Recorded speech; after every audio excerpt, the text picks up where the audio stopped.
અને હવે વાત ભાદરવી પૂનમના મેળાની।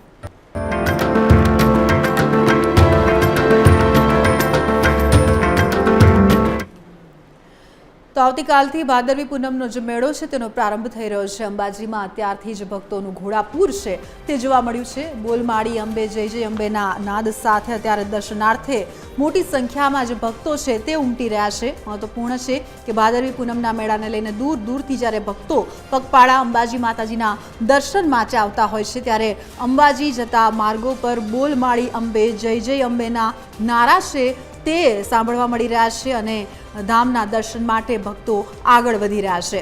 પગપાળા દર્શન માટે આવતા માઈ ભક્તોને કોઈ તકલીફ ન પડે તે માટે ખાસ દાતા રતનપુર ખાતે જય જલિયાણ કેમ્પમાં 18 વર્ષથી અવિરત ભક્તોને રહેવાની જમવાની તેમજ અન્ય જે સુવિધાઓ છે તે પૂરી પાડવામાં આવે છે। સાથે સાથે સાંસ્કૃતિક કાર્યક્રમો છે તેને પણ આયોજન કરવામાં આવતું હોય છે। આ કેમ્પમાં ભક્તોને પ્રેમથી 5 દિવસ સુધી 24 કલાક રહેવા જમવાની અને અન્ય સુવિધાઓ છે તે આપવામાં આવતી હોય છે। 200થી વધુ લોકો આ કેમ્પમાં સેવાઓ પણ પૂરી પાડે છે।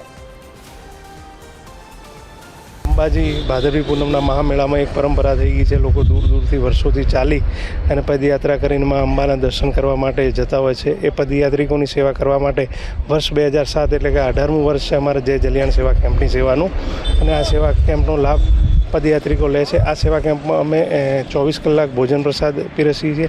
સાથે સાથે અલ્પાહારની સેવા છે અને વિશાળ ડોમ બાંધીએ છીએ વોટરપ્રૂફ, જેના અંદર આ ચોમાસાના મોસમ પદયાત્રિકોને આરામની સુવિધા પૂરતી મળી શકે એવી વ્યવસ્થા હોય। અમે પાટણથી આવીએ છીએ, 3 દિવસથી ચાલીએ છીએ।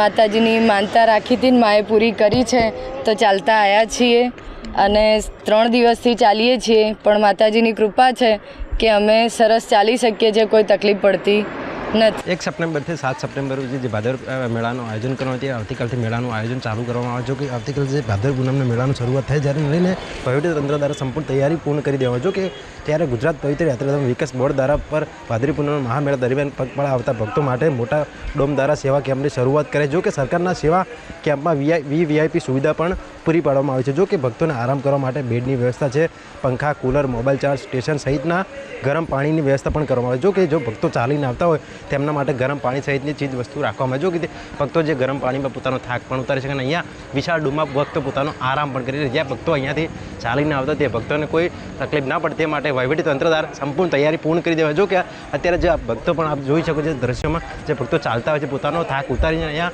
આરામ કરી એટલે કોઈ ભક્તોને કોઈ તકલીફ ના પડે એને લઈને વહીવટીતંત્ર દ્વારા સંપૂર્ણ તૈયારી અત્યારે તો પૂર્ણ કરી દેવામાં આવી છે। વિક્રમ ઠાકોર, ટીવી 18 નાગરિક ગુજરાતી, બનાસકાંઠા।